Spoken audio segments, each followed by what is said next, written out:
دوستان فرق بین من با این ماشین جلویی چیه؟ من یه تاکسی هم که 8 گرو 9 همه. این بی ام و جلو هم 730 ال آی 25-6 میلیارد تومنیه. فرق ما چیه؟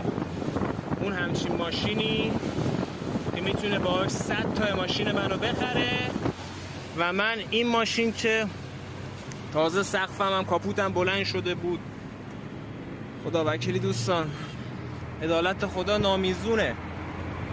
بچه هم از پشتش دوستان، بچه نصف من سن نداره، بعد ماشینش 100 برابر منه. خدای این انصاف نیست، این انصاف نیست. انشالله بیشترش کنه واسه تو رو، خدا به ما هم بیشتر بده. دوستان شما هم لایک کنید تا خدا به ما هم بده دیگه، به شما هم بده. عشقید. ولی خدای وکیلی بچه بود پشتش.